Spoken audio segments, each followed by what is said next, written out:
আসসালামু আলাইকুম। সুপ্রিয় শিক্ষার্থী বন্ধুরা, কেমন আছো? আশা করি ভালো আছো।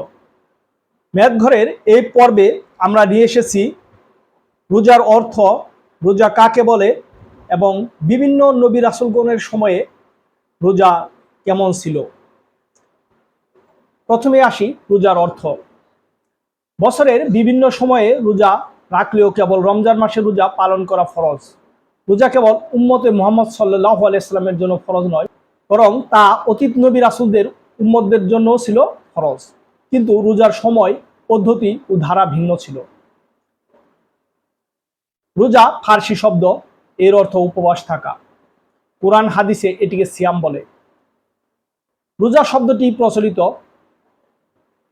সাউম বা সিয়াম শব্দের অর্থ বিরত থাকা। শরীয়তের পরিভাষায় সুবে সাদিক থেকে সূর্যাস্ত পর্যন্ত খাওয়া, পানাহার ও স্ত্রী সহবাস থেকে বিরত থাকাকে সাউম বা সিয়াম বা রোজা বলে। রোজার ইতিহাস। কুরআন যে আয়াতটির মাধ্যমে রোজা ফরজ হয় সেটিতে ইঙ্গিত রয়েছে যে পূর্ববর্তী জাতিগোষ্ঠীর জন্য রোজা ফরজ ছিল। আল্লাহ বলেন, হে বিশ্বাসীগণ, তোমাদের জন্য সিয়াম বিধান দেওয়া হলো যেমন বিধান তোমাদের পূর্ববর্তীদের দেওয়া হয়েছিল, যাতে তোমরা সাবধান হয়ে চলতে পারো। সূরা বাকারা আয়াত 183। বিভিন্ন নবী রাসূলগণের সময়ে রোজার ধরন। আদম আলাইহিস সালামের সময়কালে রোজা। আদম আলাইহিস সালামের সময়ে আইএমএ 20 বা প্রতি চাঁদ মাসের 13, 14 ও 15 তারিখ রোজা রাখতে হতো। আইএমএ 20 অর্থ শুভ্রতার দিনসমূহ। আদম ও হাওয়া আলাইহিস সালাম জান্নাতে থাকাকালে নিষিদ্ধ ফল খেয়ে ফেলায় তাদের গায়ের রং কালো হয়ে যায়। তাই ফেরেশতারা তাদের জন্য ক্ষমা প্রার্থনা করেন এবং তারাও তওবা করেন, ফলে তাদের গায়ের রং সাদা ও সুন্দর হয়। এরপর আল্লাহ তাআলা আদম আলাইহিস সালাম ও তার উম্মতকে প্রতি মাসে 3টি করে রোজা রাখার নির্দেশ দেন। ইবনে আব্বাস রাদিয়াল্লাহু তাআলা আনহু বলেন, মহানবী সাল্লাল্লাহু আলাইহি ওয়াসাল্লাম আইএমএ বীজের সিয়াম পালন করতেন। নাসাই। নূহ আলাইহিস সালামের সময়কালে রোজা। নূহ আলাইহিস সালামের যুগেও রোজা পালন করা হতো। মহানবী সাল্লাল্লাহু আলাইহি সাল্লাম বলেন, নূহ আলাইহিস সালাম ঈদুল ফিতর ও ঈদুল আযহা ছাড়া গোটা বছর রোজা রাখতেন। ইবনে মাজাহ। মহানবী সাল্লাল্লাহু আলাইহি সাল্লাম আরো বলেন, নূহ আলাইহিস সালামের যুগে প্রতি মাসে 3টি করে রোজা ছিল। ইবনে কাসির।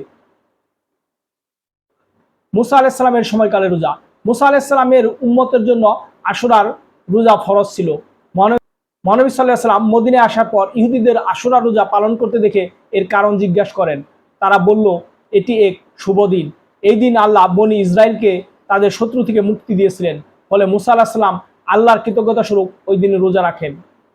এ কথা শুনে মহানবী সাল্লাল্লাহু আলাইহি সাল্লাম বললেন, তাহলে আমি হযরত মুসা আলাইহিস সালামের অনুসরণে তোমাদের তুলনায় বেশি হকদার। বুখারী। এরপর মহানবী সাল্লাল্লাহু আলাইহি সাল্লাম আশুরা রোজা রাখেন এবং সাহাবীদের রোজা রাখার নির্দেশ দেন। এরপর রমজানের রোজা ফরজ হলে আশুরা রোজা নফলে পরিণত হয়। দাউদ আলাইহিস সালামের সময়কালে রোজা। দাউদ আলাইহিস সালাম বছরে 6 মাস রোজা রাখতেন আর 6 মাস রোজা রাখতেন না। মহানবী সাল্লাল্লাহু আলাইহি সাল্লাম বলেন, আল্লাহর কাছে সবচেয়ে প্রিয় রোজা হলো দাউদ আলাইহিস সালামের রোজা। তিনি একদিন রোজা রাখতেন এবং একদিন বিনা রোজায় অতিবাহিত করতেন। ঈসা আলাইহিস সালামের সময়কালে রোজা। ঈসা আলাইহিস সালামের উম্মতেরও সময়ে রোজা প্রচলন ছিল। ঈসা আলাইহিস সালাম এর যখন জন্ম হয় তখন লোকজন তার মা মরিয়মকে তার জন্ম সম্পর্কে জিজ্ঞেস করলে তিনি উত্তরে বলেছিলেন, আমি করুণাময়ের উদ্দেশ্যে রোজা পালনের মানত করেছি, তাই আজ আমি কিছুতেই কোনো মানুষের সঙ্গে কথা বলবো না। সূরা মরিয়ম আয়াত 26। ঈসা আলাইহিস সালাম জঙ্গলে 40 দিন রোজা রেখেছিলেন। একবার ঈসা আলাইহিস সালামের উম্মতরা তাকে জিজ্ঞেস করেছিল, আমরা পাপ আত্মাকে কিভাবে বের করব? তিনি উত্তরে বলেছিলেন, দোয়া ও রোজা ছাড়া অন্য কোনো উপায়ে বের হতে পারে না। মহানবী সাল্লাল্লাহু আলাইহি ওয়াসাল্লামের সময়ে রোজা। জাহিলি যুগের লোকজন আশুরা রোজা পালন করত। ইবনে উমর রাদিয়াল্লাহু তাআলা আনহু বলেন, অন্ধকার যুগের লোকজন আশুরা রোজা পালন করত। রমজানের রোজা ফরজ হওয়ার আগে মহানবী সাল্লাল্লাহু আলাইহি ওয়াসাল্লাম নিজে আশুরা রোজা পালন করেছেন। এরপর যখন রমজানের রোজা ফরজ হয় তখন মহানবী সাল্লাল্লাহু আলাইহি ওয়াসাল্লাম বলেন, আশুরার দিনে যে চায় সে ওই দিন রোজা রাখবে আর যে চায় সে ওই দিন রোজা পরিহার করবে। বুখারী। রমজানের রোজা পালন ফরজ করে আল্লাহ বলেন, রমজান মাস, এতে মানুষের পথপ্রদর্শক ও সৎপথের স্পষ্ট নিদর্শন এবং ন্যায় ও অন্যায়ের মীমাংসা রূপে কোরআন অবতীর্ণ হয়েছিল। অতএব তোমাদের মধ্যে যে কেউ এই মাস পাবে সে যেন এই মাসে অবশ্যই রোজা রাখে, আর যে রোগী বা মুসাফির তাকে অন্য দিনে এই সংখ্যা পূরণ করতে হবে।